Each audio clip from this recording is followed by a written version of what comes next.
For Session Update, I'm Shannon Lurkey. As the future of the Affordable Care Act remains uncertain and state lawmakers continue to debate possible reforms to Minnesota's healthcare system, DFL legislators, along with doctors, nurses, and advocates, called a press conference to promote the Minnesota Health Plan. The plan would provide universal health care coverage for all Minnesotans. Here's that press conference. Thank you for coming. We're pleased to be here today. We want to offer an alternative approach to health care reform that we want to make sure is at the table and on the table and involved in the legislative discussion this year. Last week, we introduced the proposed Minnesota Health Plan, which is a universal health care system covering 100% of Minnesotans for all their medical needs, including dental, including long-term care, including all their medical needs. We have over 60 co-authors. There's a lot of support for this around the state, in the legislature, and we want to have this part of the discussion. What's the problem? Well, we're simply wanting to have a health care system for all instead of health insurance for more. The problem right now with our health care system starts with probably the best health care available in the world, the best doctors and nurses and hospitals and medical clinics, the best medical technology and research, but the worst system for accessing it. And I see roughly two overall problems. One is about 5% of the public that doesn't have any coverage, and the other is most of the other 95% who have coverage but have ever-tightening networks, higher copays and deductibles, huge deductibles, gaps in the coverage. And that's where we are now, and the Republican proposals are going to make it worse.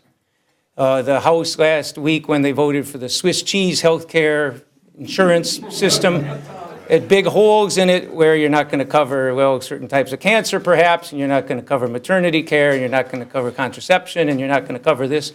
It's one of the things they've done. The other approach they had that they actually succeeded in was having for-profit insurance companies into the state, people who know that the way to make profits is not by delivering care, but by denying claims. That's the way they increase profits. So that's where we are now. And most of the reforms in the last 30 years have been aimed at making it more difficult for people to access health care. Again, the tighter networks, the copays, deductibles, prior authorization, all those sorts of things. And with the Republican efforts to make it worse, you got to say, where are we headed? They've been successful at putting barriers to people getting health care. Yet, even so, we spend twice what other countries in the world spend on health care. There may be 3 or 4 exceptions to that, and they spend far less than us. But we're spending twice what everybody else in the world spends on health care, despite those barriers.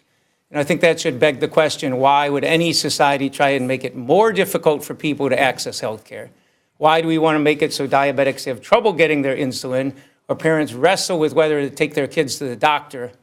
Why do we want to put those barriers in? So that's why we come forward and we say it's time for a new approach. Minnesota Health Plan, as I said, would cover everyone for all their medical needs. It would leave choice of provider not to a network or some insurance company, but a choice of provider to the patient. It would leave medical decisions to the patients and their providers, not insurance companies or others telling them what to do.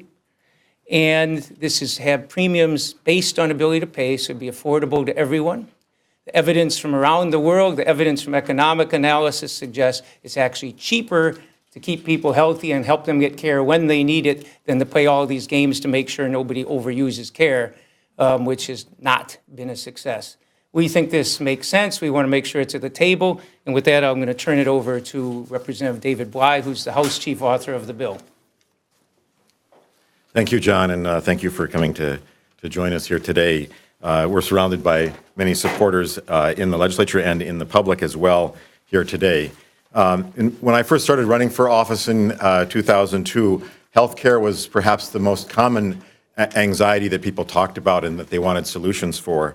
And I early on learned about this type of policy as an answer and a solution, and it was one of the things that I ran on, and I'm happy to be here today to reintroduce this bill and talk to the public and move it forward, hopefully.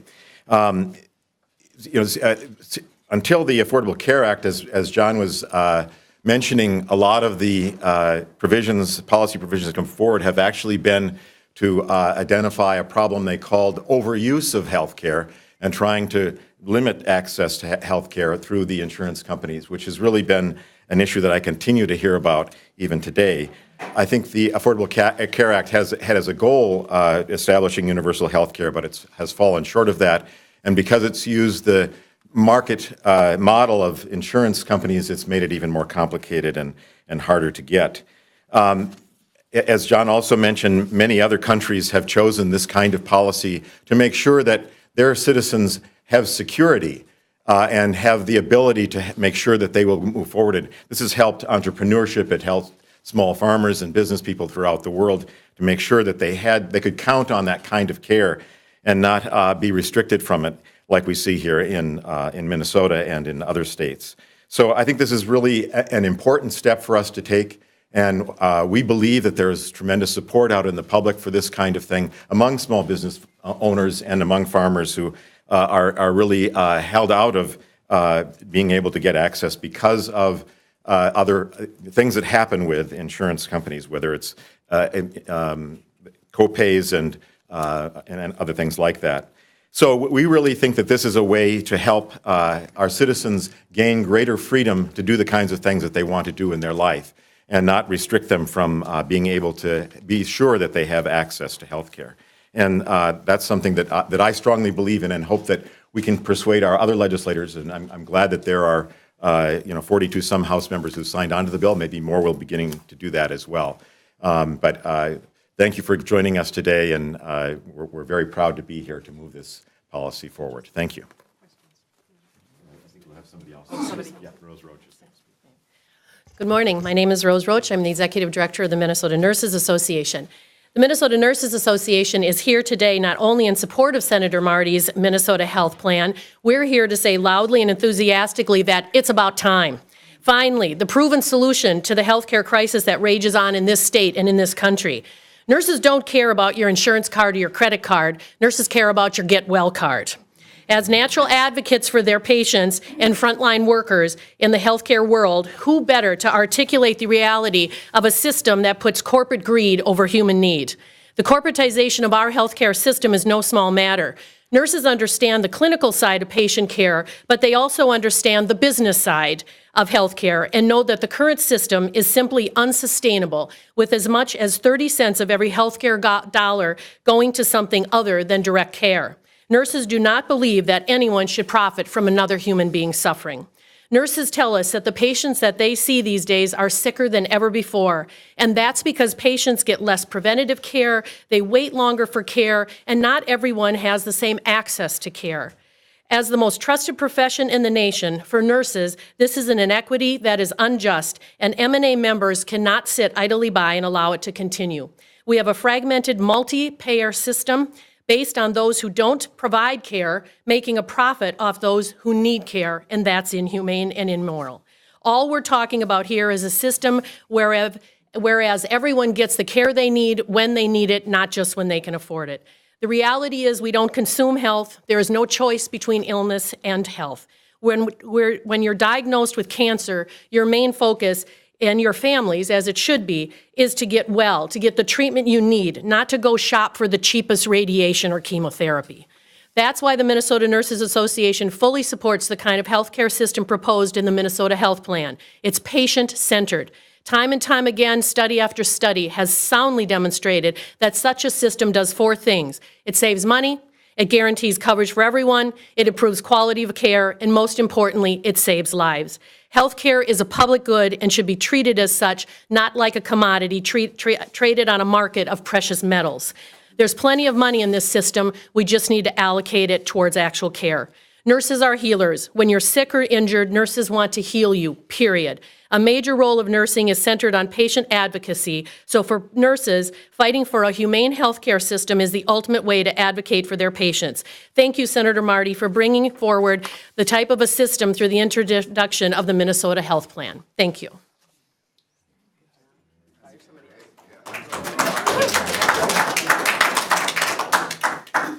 Good morning. My name is Dr. Kris Rice. I'm a family medicine doctor currently working at a clinic in South Minneapolis. I've been a family doctor for over 35 years in the Twin Cities. I've seen a lot in healthcare come and go. I've seen some good, some not so good. And I'm here today because I'm happy to support the Minnesota Health Plan as the best solution that I've seen for what's needed in healthcare in the Twin Cities. I think it's the best solution for my patients. They get a health card, they get to come into my clinic, they hand over their card, they get sent to the nurses and the doctors where they'll get health care. What they need afterwards, their medicines, their medical supplies, going to the hospital, other providers, all of that is covered without any hassle, without any problem for them. And they will get that card at an affordable price, which is so important. I also think it's the best plan for doctors because as doctors, I'm kind of tired of worrying about co-pays, deductibles, prior authorizations, in-network, out-of-network. None of that really has to do with health and healing. And that's the job that I've been trained to do, and that's the service I want to bring to my patients, to my community. Thirdly, I think that this is a better system. So not only is it good for doctors and for patients, but it's good for our state, it's good for what we have. To have a system that puts all of the money into providing care and not into administrative cost is really good. To have a system that's able to bargain for decent health prices, decent medication prices is really important. We all know what's happening there. To have a system that supports primary care doctors like myself to go and work into communities that need us in the rural community and the urban communities, to support rural hospitals, to support all of the services that we need in our cities, that's a good system. So I'm here as myself as both a doctor and as a consumer of healthcare, but I'm also here as part of an organization of doctors in Minnesota, Physicians for a National Health Plan. We have over 1,000 doctors that support a system like Minnesota Health Plan that will get care to everybody and will do it in a reasonable way.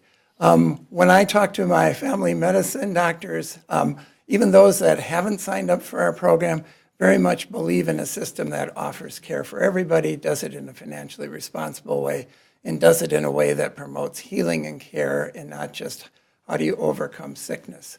So I want to say thank you to Senator Marty and to the other legislators that are supporting this bill. I think we've got something on the table that just won't fix a few things, but will actually provide a healthcare system that's good for patients, good for doctors, and good for Minnesota citizens. Thank you.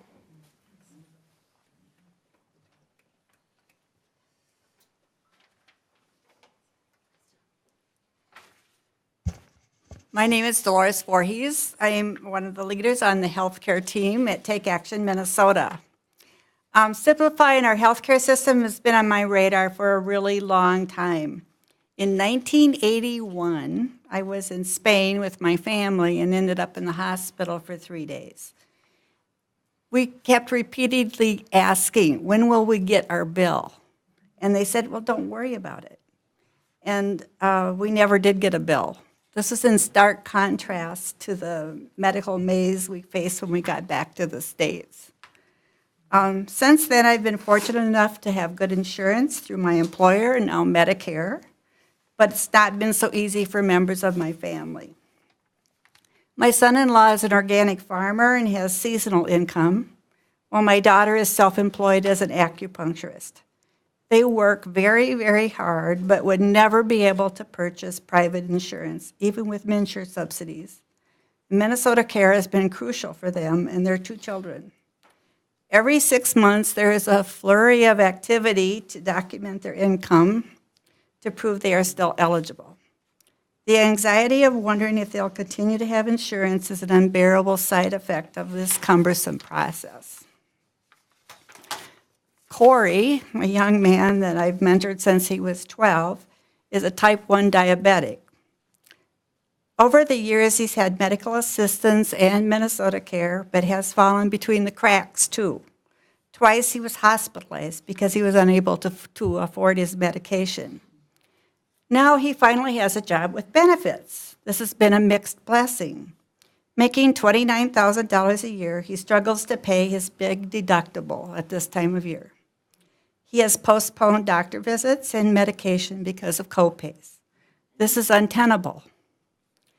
These are real Minnesotans whose lives would be greatly improved and simplified if they could purchase their coverage through Minnesota Care. It would be even better if they could participate in a new Minnesota Health Plan for all.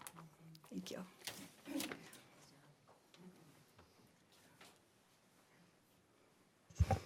Greetings, my name is Heidi Morlock, and I'm a farmer in Belle Plaine Township. My husband is a church musician. We have 2 boys and have lived on my grandparents' farm since 2000. I'm a member of the Land Stewardship Project, and healthcare is a huge issue for our farmers and for all of our members. It's a barrier for young people wanting to start farming. It takes away from farms by forcing one family member to get another job for health insurance. And it's not just the farmers in rural areas who are affected by out-of-control healthcare costs. It's people trying to run a small business or working multiple part-time jobs, or folks wanting to retire, or a parent wanting to stay home with the kids. Lack of access to affordable health care has become a crisis, and the corporations in charge of our health care have failed us. We appreciate that the state has just provided help to people buying individual health insurance, including my fellow farmers, but we're very concerned about another piece that was tied to this needed help, allowing for-profit insurance companies to do business in Minnesota with no accountability. This is the wrong direction. Insurance companies putting their bottom lines before people's health care needs is what caused our current crisis. For several years now, because of our income level, my family has been on Minnesota Care, a public health care program with affordable premiums, no deductible, reasonable copays, and really good health care. The program has worked in Minnesota for 20 years, and it has been absolutely essential for my family. My husband and I are both self-employed, doing meaningful work, and our family is healthy because of Minnesota Care. We've been hearing talk about reinsurance plans and ways to stabilize the individual insurance market, and we say Minnesota needs a better plan. Let's not hand over hundreds of millions of dollars of public money to insurance companies with no accountability. We can do better. The values of the Minnesota Health Plan should be on the table as Minnesota considers real solutions for health care. We should be building on what works in our healthcare system, like the public Minnesota Care program, and open it up to all Minnesotans to buy into. Farmers like me need access to quality health care for prices that we can afford. Minnesota Care provides that for my family, but the corporate insurance system is not delivering that for far too many Minnesotans. We need a better plan. Thank you. Senator Marty was asked by a member of the press about the cost of the proposed plan. Economic analysis of universal plans like this has come out as being less expensive than doing what we're doing now. I'll give you multiple examples, one of which was there was a study done by the group Growth and Justice of a generic universal plan in Minnesota 4 or 5 years ago. Was actually conducted, the research analysis was by the Lewin Group, which is a health economics consulting firm. Happens to be the parent company of Lewin Group is United Health Group. They're not obviously in favor of a system that would replace insurance, but they did come up suggesting it would save, I think the fact sheet had some of the numbers they had used in there, would save a median income family several $1,000s a year. And in terms of overall cost, I think they were talking several billion a year cheaper than we're spending now. The difficulty is we're talking about refinancing the entire healthcare system, where you'd pay your healthcare, it'd be premiums based on ability to pay for individuals and families, and for businesses it would be a payroll tax. For right now, what we have is 1,000 different sources of revenue here and there, and we think it's actually going to be cheaper. Economic comparisons around the world suggest the same thing, significantly cheaper. But we've actually asked for economic analysis. The governor put $500,000 in his budget last year to try and make that happen. That did not pass. We think we got to move forward on getting more details, but the bottom line is the assumption is it will save money to give people health care when they need it.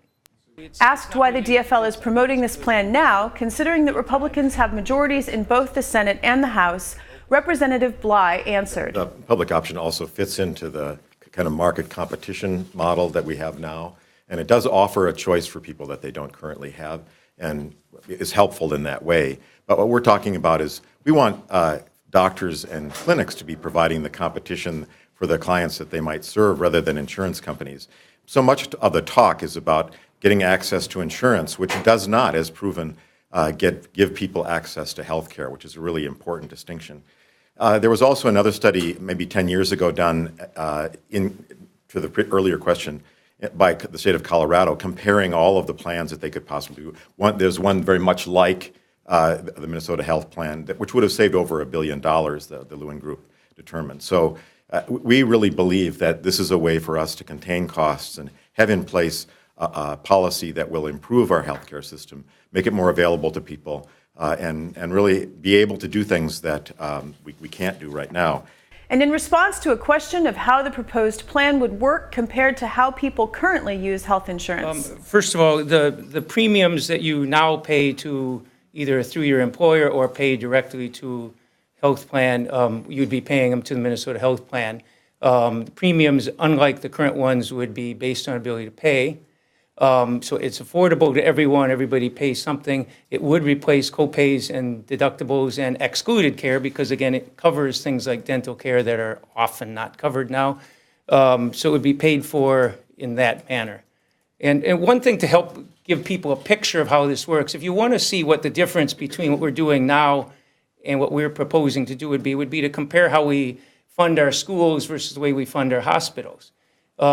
If we ran our schools the way we run our hospitals, every teacher at the end of every day might spend 15, 20, 30 minutes calculating how much time he or she spent with each student, then they'd send it to the billing office, and the billing office would fold in all the overhead, the utilities and everything, and then they'd send it to all the families, the parents, and their school plans, their Blue Plus education plan and their whatever education plans, and then they would all pay for different services at different rates, and the parents would have to pay co-payments, and some of them wouldn't pay it, and therefore you'd have to have a collections office.